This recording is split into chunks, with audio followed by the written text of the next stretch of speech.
Ya, ini saya dapat dari kurus ya.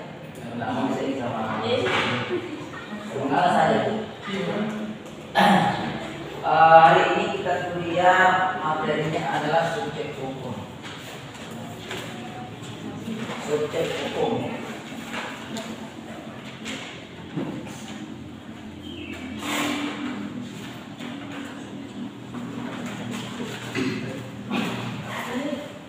Ada tugas kan? Tidak ada.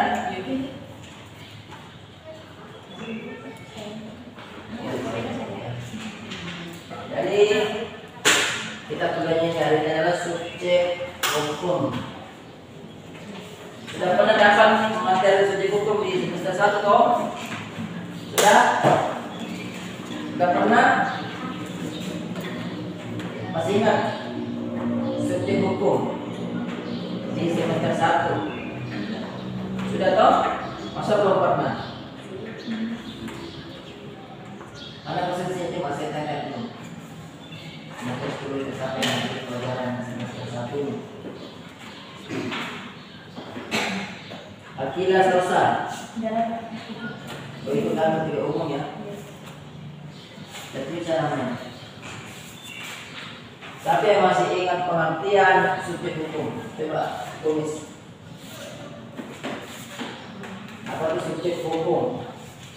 Subjek hukum atau subject of law dalam istilah aslinya subject of law atau law subject. Indonesia. Silent dulu. Oh silakan. Pacarnya mungkin silakan. Bukan. Siapa yang masih ingat pengertian subjek hukum? Kita masih ingat subjek hukum itu apa pengertiannya? Lupa. Subjek hukum peraturan-peraturan kecepatan hukum dilengkap dari kecepatan Subjek hukum itu untuk peraturan-peraturan, ya. Kira kalau hukum, kalau subjek hukum, subjek hukum tidak ada bidang peraturan-peraturan. Apalagi? Pemegang hak dan kewajiban. Pemegang hak dan kewajiban. Pemegang? Iya, itu yang paling simpel ya. Jadi subjek hukum adalah pemegang hak dan kewajiban atau penyandang, ya. Penyandang. Subjek hukum adalah penyandang hak dan kewajiban. Subjek hukum ini di dalam hukum perdata kita itu diatur di dalam KUH Perdata diatur dalam buku 1 yang judulnya adalah tentang orang atau personal right. Personal right. Lagi-lagi saya lupa bawa subtitle, tidak apa-apa. Ada dan saya lupa ambil. Kopinya juga sudah ya. Tidak apa-apa ya. Ikut saya personal right. Personal right. Sampai tulisannya dari siapanya. Tahu deh kan tulisannya? Tahu deh? Kalau kamu sudah tahu personal right itu apa? Right itu punya hukum. Tulisannya RECHT. Ini pemandu itu, right. RECHT. Right. Itu punya hukum. Jadi personal right. Jadi bicara tentang subjek hukum ini itu diatur di dalam ranah hukum orang. Jadi subjek hukum itu masuk dalam ranah hukum orang. Maka kalau bukan yang masuk hukum apa, dia masuk hukum perdata spesifiknya hukum orang. Jadi masuk dalam hukum orang dia, ya kan? Dia akan bicara masalah-masalah, ya. Apa tadi kebacakan juga ulang? Coba kita ulang. Ya tadi. Hah? pengertian, ya. Jadi subjek hukum bicara masalah kewenangan, ya. Siapa yang punya wewenang, yang wewenang, siapa yang mencatat dan sebagainya. Nah, subjek hukum itu sendiri adalah orang. Jadi subjek hukum itu adalah orang, ya. Selain orang, subjek hukum itu adalah yang lain, yaitu badan hukum. Badan hukum. Yang pertama-tama menjadi subjek hukum adalah orang itu, dalam hukum perdata. Saya lupa tadi bersalah. Assalamualaikum warahmatullahi wabarakatuh. Waalaikumsalam warahmatullahi wabarakatuh. Selamat pagi. Pagi. Pagi bahasa Indonesia. Ya. Assalamualaikum. Waalaikumsalam warahmatullahi wabarakatuh. Selamat pagi semuanya. Pagi. Bahasa Indonesia. Bagus. Walaupun juga kita sedikit, kita terus semangat ya. Ipa. Nah, selanjut, yang tadi lupa itu penyemangatnya. Nah, orang itu adalah subjek hukum, ya. Selain orang, ada subjek hukum lain yaitu badan hukum. Manusia dan badan hukum. Ya. Jadi kalau manusia, ya. Iya. Manusia itu kalau tapi sekarang sudah ada sih. Untuk menentukan bahwa dia itu adalah subjek hukum, kita sebut orang. Ya, karena manusia itu adalah definisi biologis. Apa? Ya, definisi biologis. Orang itu definisi hukum. Ya. Kita baca peraturan perundang-undang, tidak pernah menjelaskan perhatian manusia. Orang dan Hanya orang saja yang menjelaskan. Ya. Tidak pernah bilang manusia pastilah orang-orang. Ya. Bukan orang-orang main, nanti tidak. Orang adalah ya. Dimana kalau kita baca peraturan perundang selalu bilang orang. Dan bilang manusia adalah kita manusia. ya, manusia itu adalah pengertian hukum yang biologis. Jadi kalau sebagai hukum kita sebut orang. Nah, ada subjek hukum lain yang kadang kita lupakan, yaitu hukum perdata itu saya bawa sedikit ya ke umumnya bahwa sebelum orang itu ada subjek hukum yang lain lebih dulu. Apa itu? Ayo coba kita pakai logika. Apa? Saya minta logika hukum kalian. Sebelum orang sebut subjek hukum ada lagi yang lain yang menjadi subjek hukum. Apa itu? Hak dan kewajiban itu ada sesuatu yang dimiliki oleh orang, adalah oleh subjek hukum, sana oleh subjek hukum. Apa? Selain orang, sebelum orang, ada subjek hukum. Apa itu? Subjek hukum inilah bentukan bisa. Subjek itu adalah subjek, adalah kaya. Uang katakan jadi adalah subjek. Ya, penggerak itu subjek hukum. Subjek hukum ini yang saya maksud adalah subjek hukum yang memberikan kewenangan kepada orang kepada hukum. Tanpa subjek hukum ini orang tidak akan bisa punya kewenangan. Pada hukum dia tidak punya kewenangan dan sebagainya. Tanpa subjek hukum ini, inilah subjek hukum yang pertama. Apa itu? Ayo, main logika saya, main logika.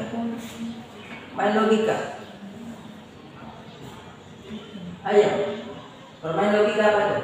Negara, negara itu adalah subjek hukum yang pertama.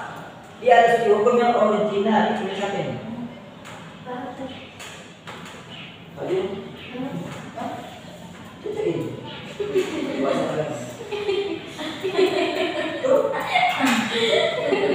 Ada saudara lama jadi. Posisi jadi teman saudara. Kau tahu? Ya, kita bisa menutup dua-dua. Ya. Karena sama bajunya bersama-sama. Nah, boleh sama. Jadi aku cari sama dia, menjaga dia. Boleh juga. Jadi itu ya negara itu ada subjek hukum yang pertama yang ada.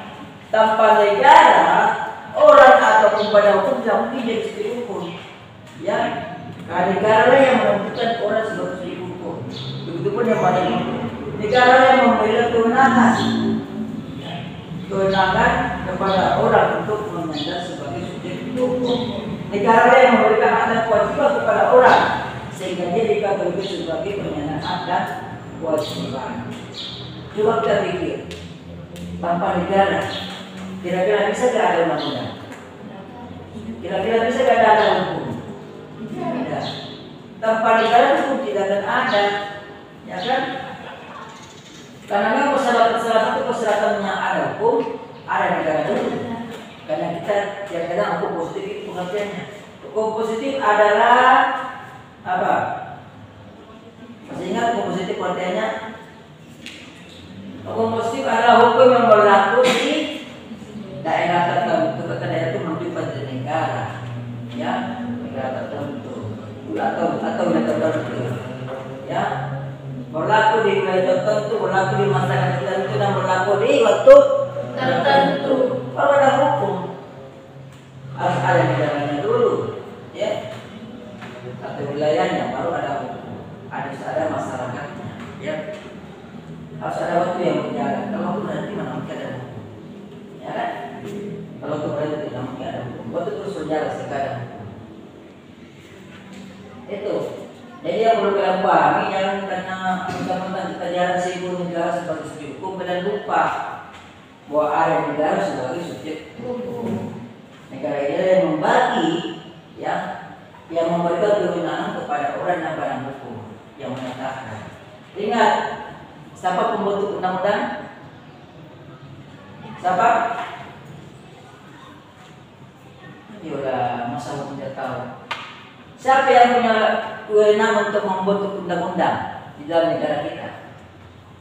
Ayo, masih ingat gas politika, pembagian kekuasaan, ya, legislatif, apalagi legislatif. Siapa yang berwenang untuk membuat undang-undang? Siapa? Siapa? Siapa yang berwenang? Hah? Yang tak tahu bahasanya. Siapa? Legislatif. Jadi legislatiflah yang berwenang membentuk atau membuat undang-undang. Ingat, legislatif DPR ya. DPR itu adalah penjelmaan dari negara, ya, ya, penjelmaan dari negara. Eksekutif juga itu penjelmaan dari negara. Semuanya mereka itu menjalankan tugas negara semua itu. Jadi dalam membuat undang-undang, dalam menjalankan undang-undang, atau menghukum orang yang melanggar undang-undang, itu semua adalah kewenangan dari negara. Masing-masing dibagi ke dalam lembaga-lembaganya. Legislatif atau DPR. Ya, itu kewenangan negara dia membentuk undang-undang, ya kan? Ya. Kemudian secara legislatif ada namanya eksekutif, ini yang menjalankan isi peraturan perundang-undangan. Itu semua adalah kewenangan negara yang diberikan kepada mereka, begitu. Ya, negara adalah subjek hukum yang pertama, yang paling pertama yang ada di sini adalah negara sebagai subjek hukum. Ini kita bilang negara subjek hukum yang original, subjek hukum yang asli. Ya, namun saya tidak banyak lebar tentang itu karena bisa kalian dapat di ilmu negara. Sudah anggap saya sudah bertamat di ilmu negara. Ya, nanti juga kita dapat nanti di ATM yang salah itu dapat bagi kita lanjut tentang negara itu. Nah, kita konsentrasi pada orang sebagai subjek hukum. Sebenarnya materi ini tidak bisa selesai kalau cuma anak sekali pertemuan. Harusnya materi subjek hukum ini satu semester, ya. Dan karena ini hanya kita bagian dari hukum perdata, kita ambil saja pokok-pokoknya, ya. Nanti saya minta kalian membaca sendiri, cari referensi atau tolong cari channel YouTube yang isinya adalah konten pembelajaran. Salah satunya adalah channel YouTube Dr. Ari Jul. Kapan lagi, ya? Jangan beli kota untuk game aja untuk Dr. Ari itu loh. Kalau kalian ketik di YouTube di era itu, lihat foto yang paling ganteng itulah saya. Kalau tidak ganteng itulah saya. Tidak subscribe masih banyak mungkin. Kalau hari itu lo baru lihat fotonya ganteng berarti saya itu. Ada TikTok teman-teman? Ya, TikTok saya kurang main di situ. Kayak itu tuh orang-orang. Oke, kita mulai ya, lanjut lagi. Jadi orang ya. Jadi subjek hukum itu di dalam hukum perdata adalah orang dan badan hukum. Saya bahas orang dulu. Jadi orang ini adalah manusia ya. Ya, manusia dalam artian biologis ya. Tapi kalau istilah hukumnya dia adalah orang. Orang itu karena dia subjek hukum maka kepada orang itu diberikan hak dan kewajiban. Diberikan hak dan kewajiban. Kalau dalam hukum perdata kita itu kalau orang sudah menjadi subjek hukum maka ketika dia memiliki hak dan kewajiban ya, maka dia sudah wewenang bertindak. Namun tidak semua orang itu wewenang bertindak dan berkelambahan. Wewenang bertindak itu lahir dari kecakapan bertindak. Ini dibedakan ya istilah-istilah yang melekat pada diri orang sebagai hukum.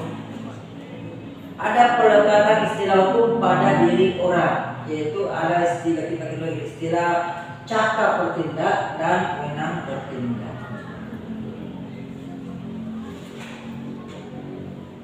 Orang yang wewenang bertindak sudah pasti cakap dalam bertindak. Tetapi orang yang cakap bertindak sudah pasti belum tentu wewenang dalam bertindak. Saya berikan contoh supaya nanti gampang penjelasannya.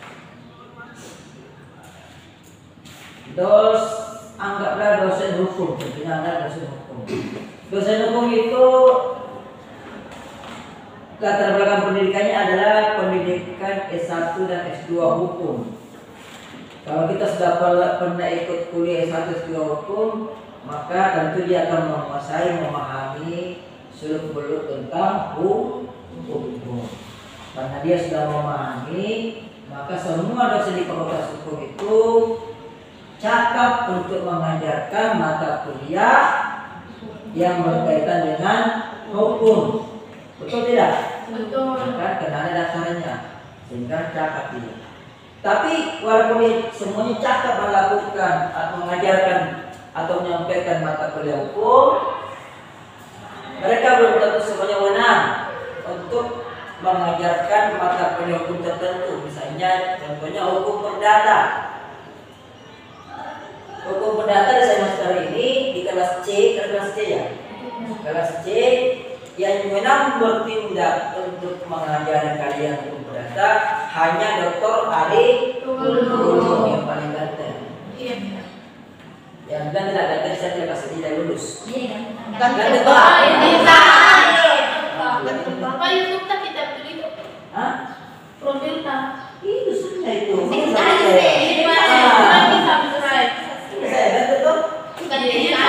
Apa namanya? Kurang ini. Sekarang ini masih berdua. Dulu itu banyak yang besar-besar tidak sekarang. Nah itu ya. Jadi maksud lagi. Jadi tidak semua yang cakap bertindak itu benar bertindak. Cukup tadi hukum perdata yang mengampu atau mengajar hukum perdata ini yang wewenang bertindak untuk mengajarkan hanya di kelas C angkatan berapa kalian 2022 di kelas C angkatan 2022 hanya Dr. Arif Tulung. Mengapa? Karena hanya Dr. Arif Tulung yang diberikan SK surat keputusan dekan untuk mengajar di mata kuliah hukum perdata kelas C angkatan 2022. Kalau ada dosen lain masuk, saya sebagai dosen pengampu yang diberi wewenang, saya punya hak untuk menolak. Tidak boleh, ya, kecuali dari saya. Itu sampai sih sudah paham ya? Sampai sih sudah paham antara ketika apa bertindak? Nah kalau sudah paham saya tanya dulu, psikomistis apa itu bisa kamu bertindak? Cakep. Atau dalam bahasa punya bek uang. Ingat bek uang, bukan bak uang ya. Yang saya tulis bukan bak uang, bek uang. Bek uang. Tulisan dan ejaan sama, hanya double A. Namanya bek uang. Bukan bak uang ya. Itu cakep uang. Bek uang hate cakep bercinta ya. Sama hate. Bukan hide ya, hide. Yang satu hide. Hate. Bek uang hate. Bek. Jangan pakai bahasa Inggris, jalan deh. Ejaan sama bek uang. BEK ya, uang, dua A. Uang. Uang, hanya dua. AAN. Hate. Hai. Iya. Bukan hide ya. Kalau hide itu laki-laki. Ya, laki-laki yang memulai. Itu. Nanti kita gambarkan apa kontennya? Cakap bertindak, kecil bertindak. Apa tuh? Ayo. Baca sudah ada sertifikat ya, gambaran-gambarannya tentang ini perbedaan-perbedaannya.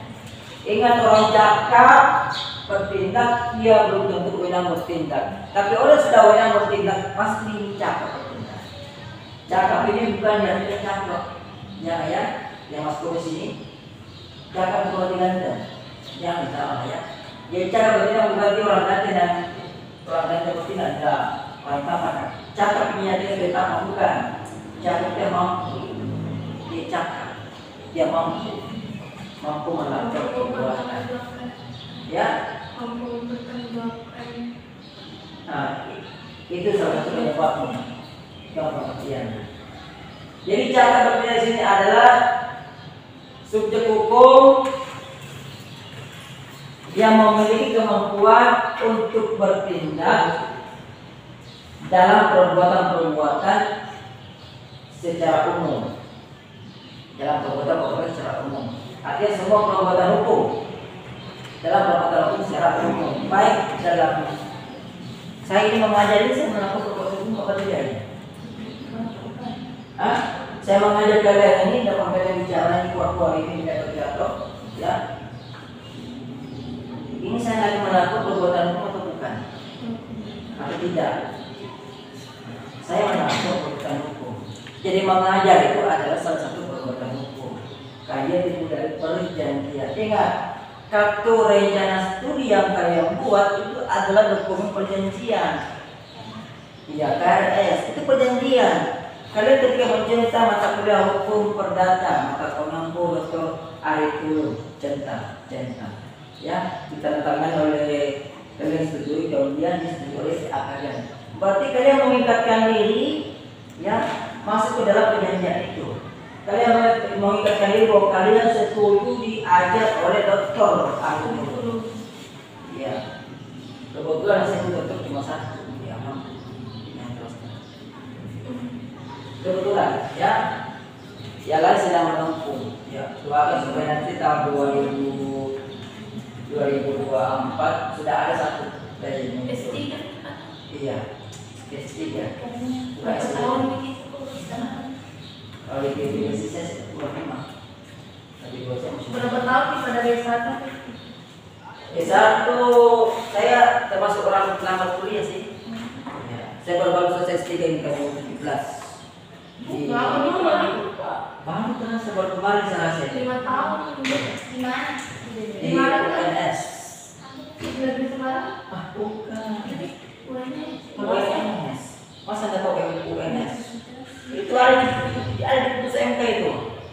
Pernah kalian baca putusan MK baru-baru ini tentang syarat umur menjadi cawapres dan pres? Pernah? Itu kemarin kedua itu putusan MK. Ya, UNS. UNS itu disingkatan dari Universitas 11 Maret. Disingkat UNS. Kepanjangannya Universitas itu. Hah? Universitas Terbalik mana tahu kan? UNS Universitas 11 Maret. Iya. Di Solo.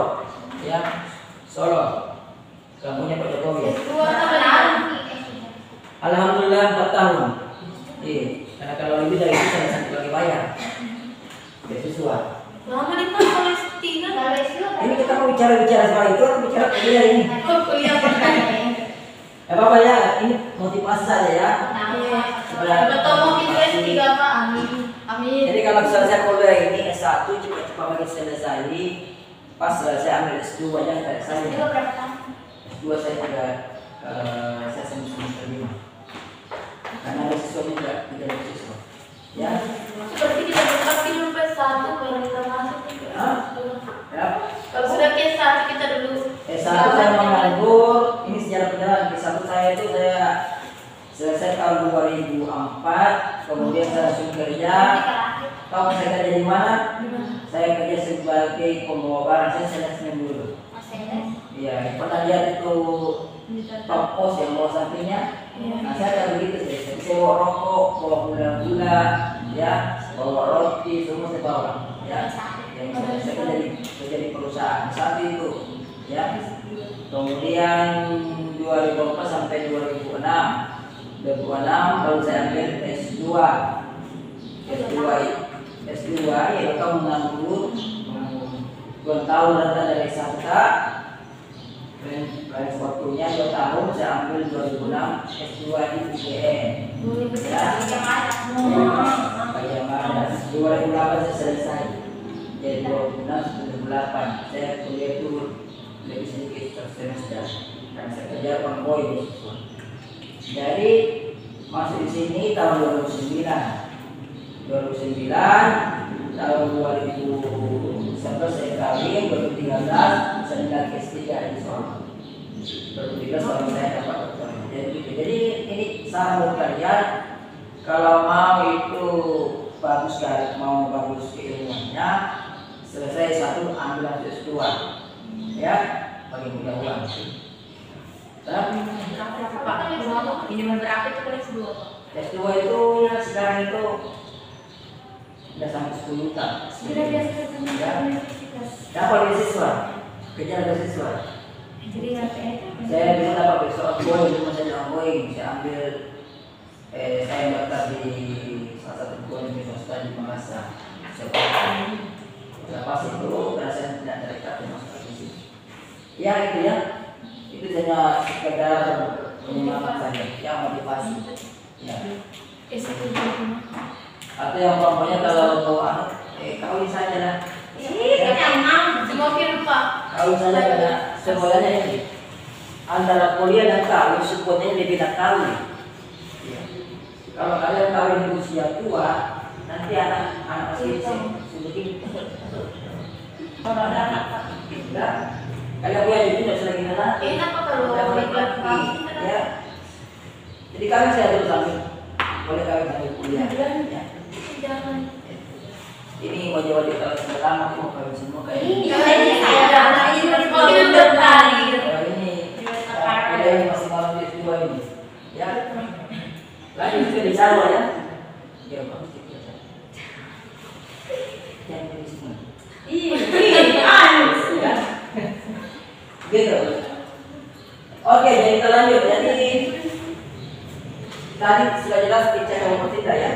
Jadi bicara perbuatan adalah kemampuan berbuat, kemampuan melakukan perbuatan hukum untuk perbuatan hukum yang sifatnya umum, ya, umum, ya, artinya bisa melakukan semua perbuatan hukum, ya, boleh melakukan perkawinan, ya, kawin perbuatan hukum, ya, boleh melakukan perjanjian, apalagi banyak, ya, boleh mewariskan, ya, menghibahkan ya, boleh menjadi ahli waris Tuhan.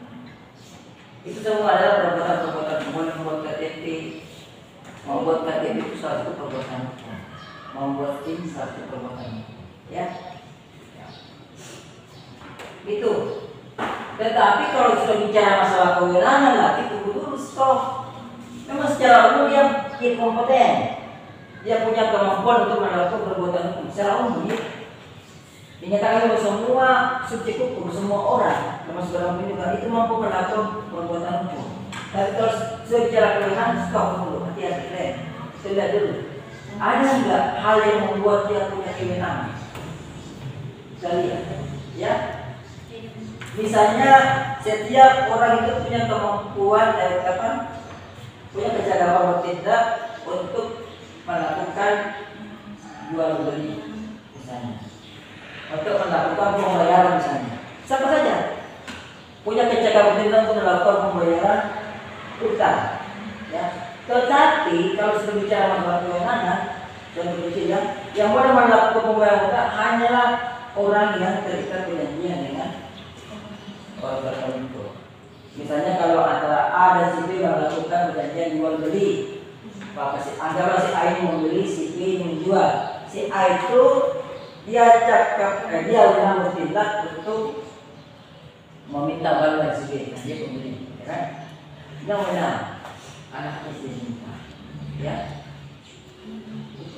Jadi kewenangan itu timbul dari salah satu adalah perjanjian, ataukah ada suatu keputusan atau suatu peraturan yang memberikan dia suatu kewenangan. Paham saja? Jadi kewenangan itu muncul bisa dari perjanjian, bisa dari peraturan yang ada. Kalau saya ini kewenangan mengaji ada SK itu masuk peraturan, ya. Ada SK yang menunjuk saya sebagai dosen pemampu di mata kuliah ini. Walaupun lain bercakap, dia punya kemampuan yang sama, tapi mereka tidak berwenang untuk mengajar sini karena saya yang tidak SK. Gitu. Jadi kewenangan perintah adalah kemampuan untuk melakukan perbuatan hukum untuk bidang-bidang tertentu, misalnya tidak semua bidang, ya. Bidang tertentu itu di hadir atau seseorang itu melakukan perbuatan dia tertentu karena ada sesuatu yang menyebabkannya. Misalnya dia mendapatkan SK, ya, atau lain dari perjanjian, atau dari peraturan perundang-undangan. Suami dan istri, ya. Ingat, kalau kita bicara masalah percakapan bertindak, maka semua orang itu cakap menjadi suami dan cakap menjadi istri, ya kan? Tapi kalau sudah bicara masalah kewenangan, yang menang menjadi suaminya istri saya cuma saya, ya kan? Kamu lain dari suami. Kenapa? Karena peraturan perundang-undangan begitu. Dari mana karena saya ada buku nikah? Buku nikah itu bukan bisa kewenangan untuk kita sebagai seorang suami, ya, saya tidak sebagai kepada saya. Begitu. Tidak perlu saya minta ke orang lain, minta itu orang lain tidak boleh karena istri saya misalnya. Saya tidak kewenangan itu contoh kecil. Jadi kewenangan muncul dari ya bisa dari peraturan perundang-undangan, bisa dari perjanjian. Ya, intinya lain dari perikatan. Ya, kalau tidak ada perikatan maka tidak ada kewenangan dalam konteks hukum perdata, ya. Adalah konteks hukum tata negara. Ya, ini perdata. Jadi kalau tidak ada perikatan maka tidak akan ada kewenangan di sini. Ya, ingat perikatan dalam perdata lain dari dua hal. Yang pertama perjanjian, yang kedua undang-undangan. Ini sambil lihat saja, sebenarnya materi yang kita dari itu saya selesai, ya. Jadi perikatan itu ada dua hal. Yang pertama perjanjian, yang kedua adalah undang-undangan. Perkawinan itu ada perikatan yang lahir dari undang-undang.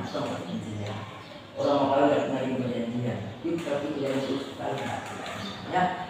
Tapi dari undang hak dan kewajiban suami dan istri maupun anak pada orang tuanya, begitu sebaliknya. Kita lihat dalam undang-undang nomor 1 tahun 2004 tentang perkawinan. Itu dibolehkan, ya, hak dan kewajiban. Bisa paham sih? Bisa paham? Betul. Paham betul, ya? Karena ini kemungkinan keluar ada dua di soal, limit atau di final. Mana tadi? Saya bilang. Itu Pak.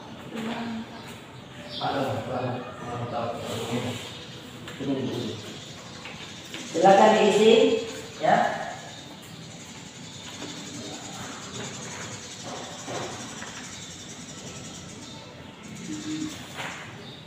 Ada pertanyaan? Tidak ada? Cukup? Kita yang saya selain dari mahasiswa ya. Beda pertanyaan untuk 4 bulan. Assalamualaikum. Waalaikumsalam. Selamat pagi. Pagi, present bisa. Luar biasa. Nah itu ya. Jadi orang kita masuk ke orang ini. Sebetulnya bukan materi hari ini sebenarnya hanya saya lupa bahwa saya lupa apa yang masing-masing satu ya. Apa ya? Ini sudah materi pertemuan kelima ini. Ada apa apa? Berarti kalau kita ada manusia ini bikinnya sampai tentang ini, Pak. Kenapa? Boleh. Ada pertanyaan kan? Tidak ada? Nah, kita lanjut sedikit baru selesai pada pertanyaan. Orang untuk mendapatkan status cakap bertindak di dalam hukum, maka orang itu harus terlepas dari beberapa status. Ingat, saya ulangi. Orang untuk dapat bertindak atau untuk dapat diberikan status cakap bertindak dalam hukum, maka orang itu harus lepas dari beberapa status. Yang pertama, orang itu harus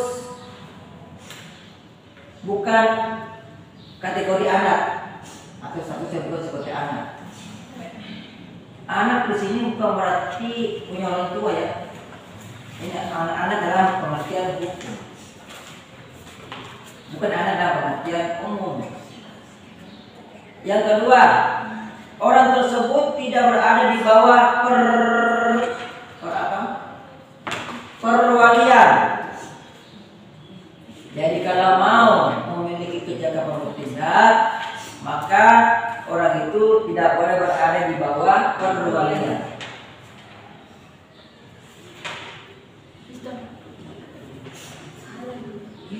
Kemudian orang tersebut tidak boleh berada di bawah pengampuan.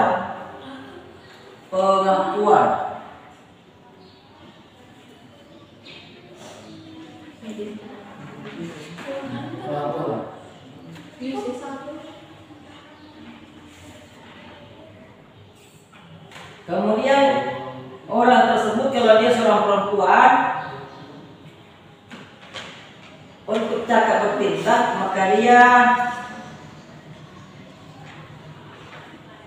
tidak boleh berstatus sebagai istri.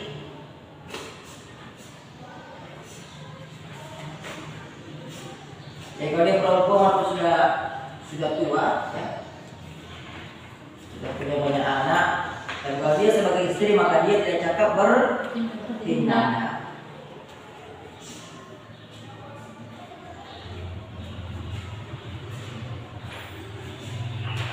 Kalian setuju nggak ini? Ya, bacaan kalian setuju nggak? Istri tidak cakap bertindak, tahu nggak tidak? Tahu nggak dia tidak bertindak? Tidak tahu bertindak. Tidak boleh bertindak. Iya, tidak boleh melakukan perbuatan hukum. Kecuali sama.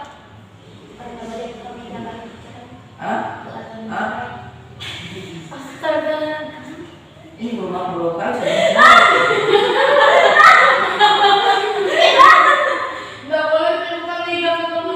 Tidak boleh melakukan perjanjian. Ya. Kalau ada anak, kecuali suami. Kalau dia sebagai istri, karena melakukannya salah satu perbuatan hukum. Tetapi ketentuan ini itu sudah dihapus oleh Surat Edaran Mahkamah Agung tahun 1963. Jadi karena itu ketentuan yang tadi terakhir bahwa perempuan yang bersuami atau para istri tidak cakap dalam bertindak itu sudah dihapus, sekarang sudah boleh. Ya. Dan yang kedua dari ketentuan dalam Undang-Undang Nomor 1 Tahun 1974 tentang perkawinan, yang menyatakan bahwa suami istri memiliki hak dan kewajiban sama di dalam perbuatan hidup bermasyarakat. Jadi sama kewajiban.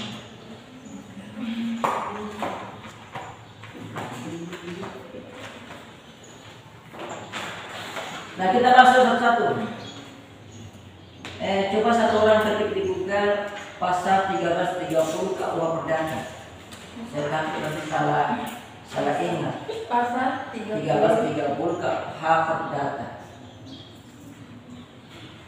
Semua perjanjian yang dibuat secara sah berlaku sebagai undang-undang bagi yang membuatnya. Bukan 1320. 1338. Tadi saya bilang apa ya? 1338. Dia bilang 1338. Itu Itu ya, saya yakin gara-gara program ini tadi pagi ini. tidak cakap untuk membuat perjanjian. Iya. Adalah orang-orang yang belum dewasa, mereka yang ditaruh di bawah pengampuan wanita yang sudah bersuami.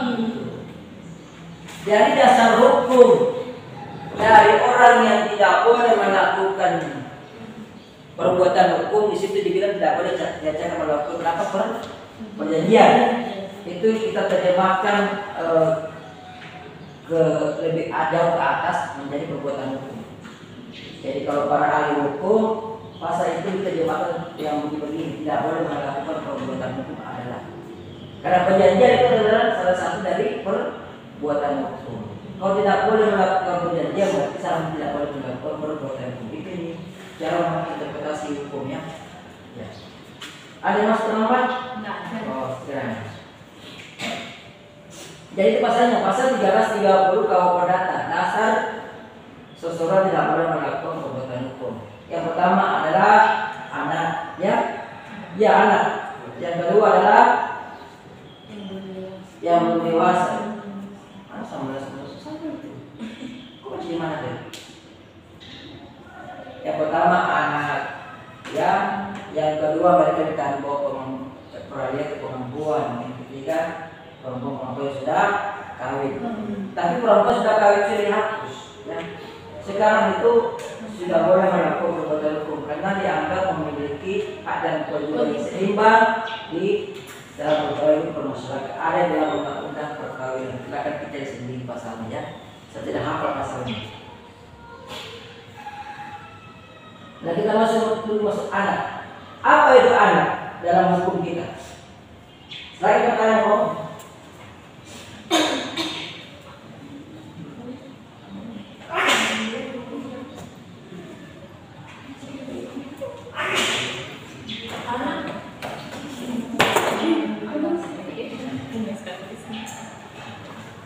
Apa itu anak? Pengertian anak. Orang yang belum dewasa ya, betul. Tapi apa pengertian hukumnya yang pas? Apa pengertian otentiknya? Oh, ada seseorang yang belum berusia 18 tahun.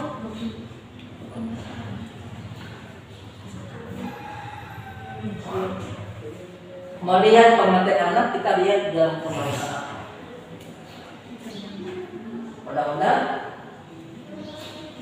undang-undang tentang perlindungan. Dalam salah satunya itu dijelaskan adalah mereka yang berusia berumur belum genap 8 tahun. Jadi berumur di bawah 18 tahun. Jadi siapa saja yang umurnya di bawah 18 tahun, maka dia kategori anak. Oh, berarti kita. Ya. 15 tahun. Kalau Dewasa kita. kalau dia sudah dewasa, bukan lagi anak, tapi sudah bisa jadi anak. Ya. Tapi nikah dulu. Ya, nikah yang resmi ya. 15 tahun ya. Bisa. Oh, berarti kita. Ya, sudah boleh punya anak. Ya, tapi nikah dulu. Ya. Gitu. Jadi mereka yang berusia di bawah 18 tahun itu adalah anak. Berarti mereka yang berusia ini berarti tidak cakap melakukan perbuatan hukum. Karena dia tidak cakap melakukan perbuatan hukum, maka tidak boleh menggunakan perjanjian.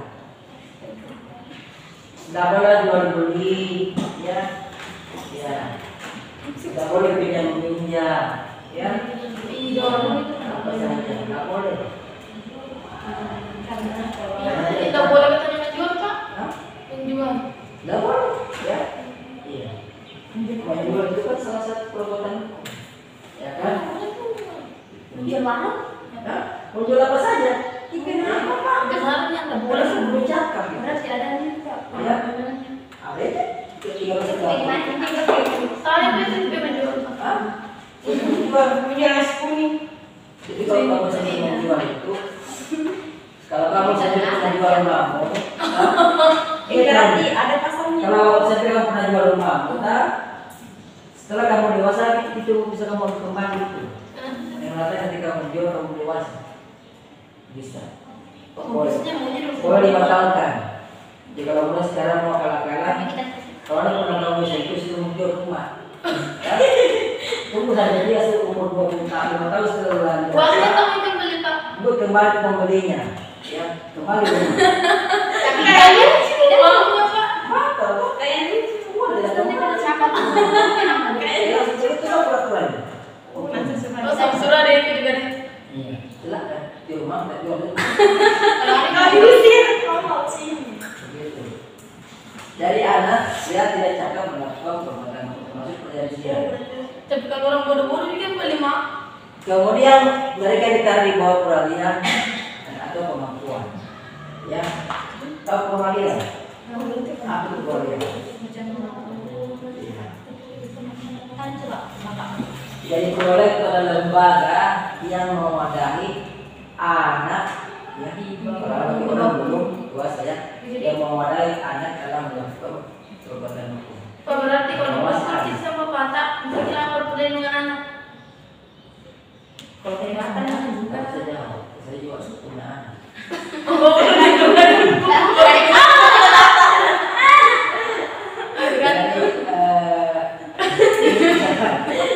Dalam filosofi tadi ya, tidak semua pukulan sebenarnya itu, tidak semua pukulan itu dianggap kekerasan dan buatan marah. Ini dari segi filsafatnya, ya, tapi dalam bertindakan begitu. Asal anda itu saya sedikit merah-merah di bisu, era tersebut pengennya pada laki-laki perempuan. Karena tidak begitu sebenarnya. Ya. Dalam prinsip kita, prinsip etis, bisa saya jelaskan.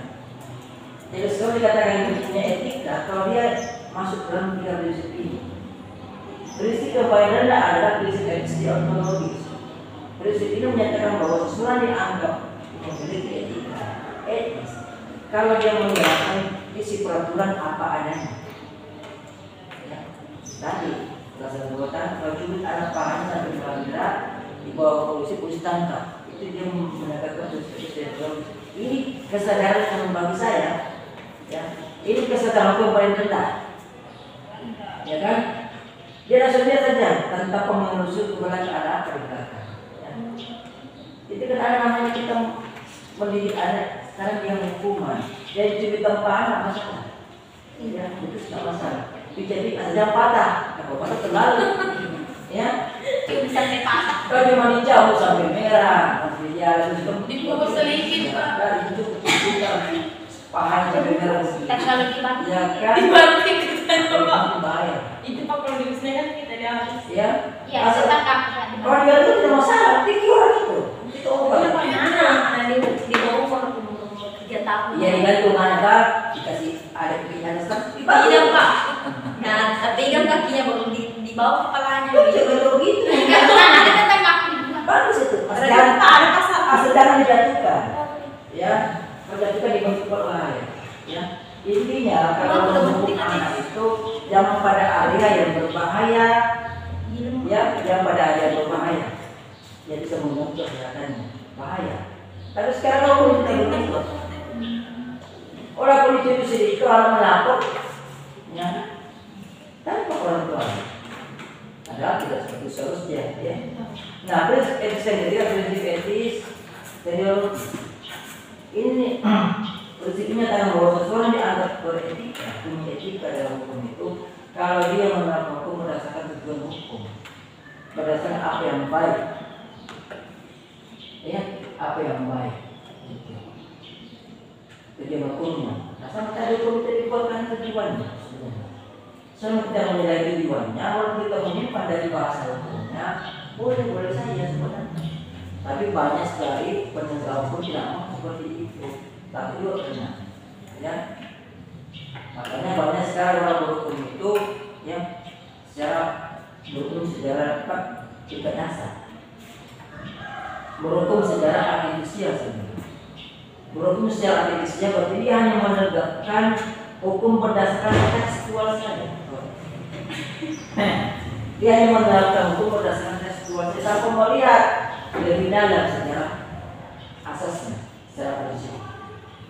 Padahal itu tidak bisa diberlakukan sama orang yang sama yang berbagai kasus yang berbeda. Tidak boleh.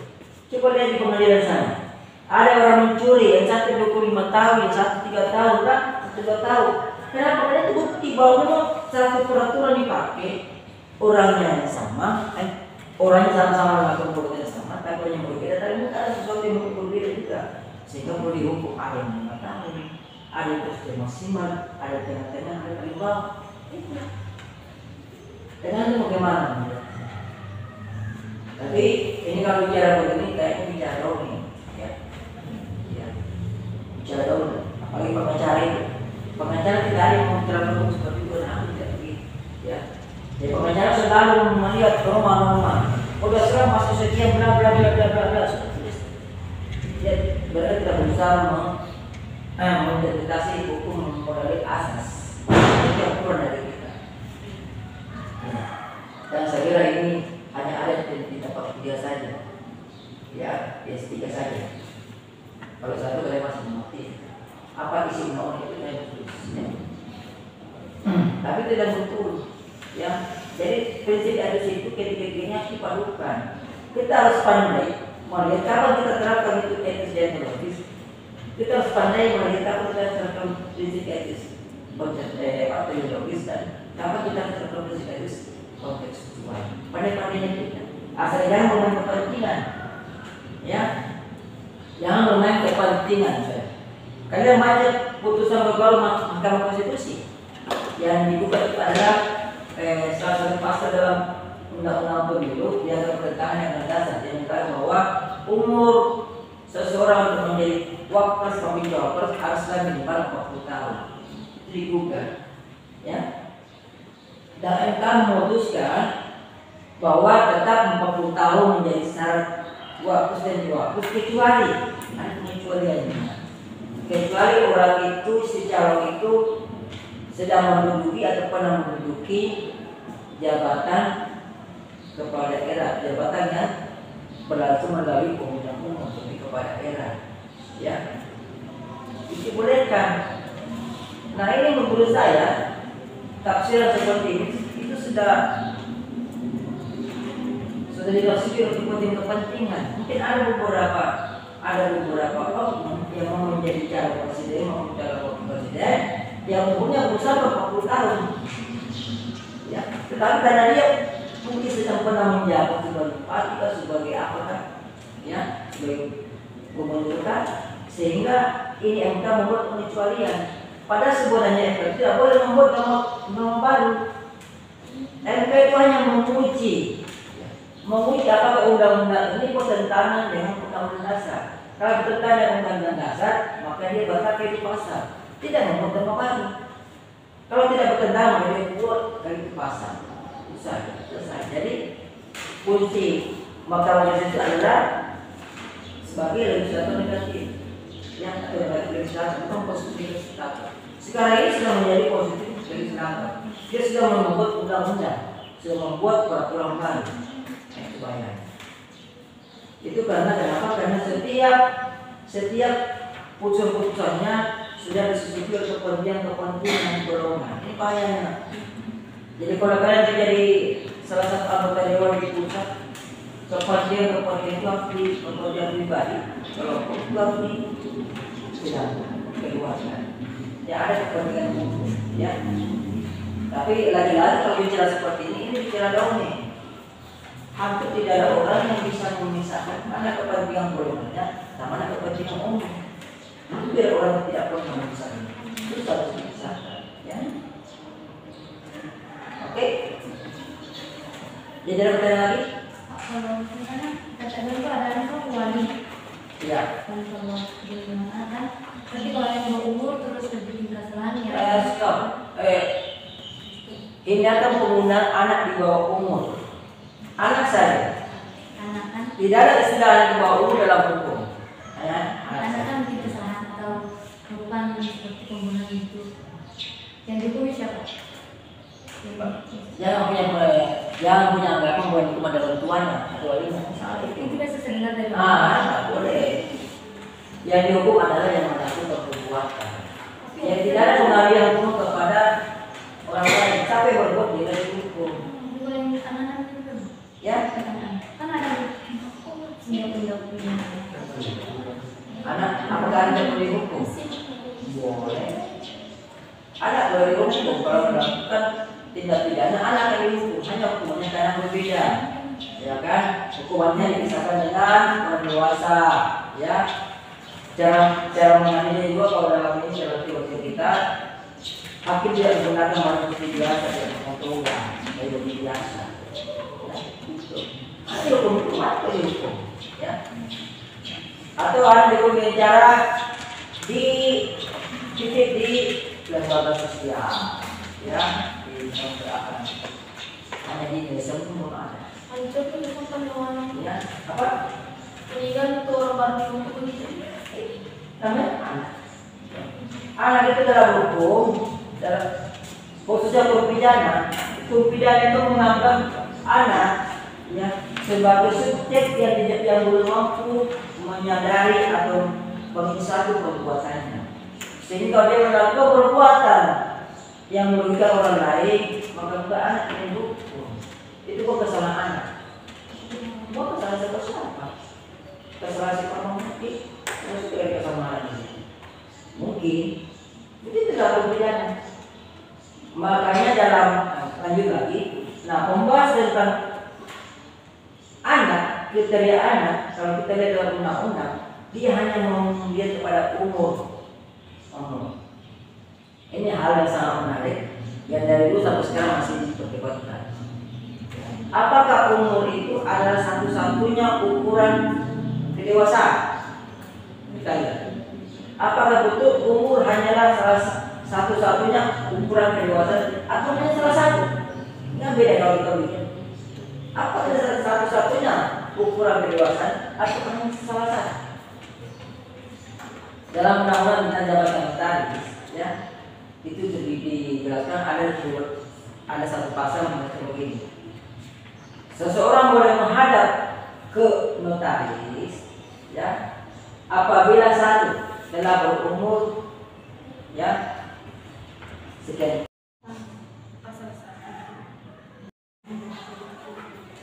Bagaimana, ada pertanyaan? Kalau tidak ada pertanyaan, maka sudah kita hari ini berakhir sudah.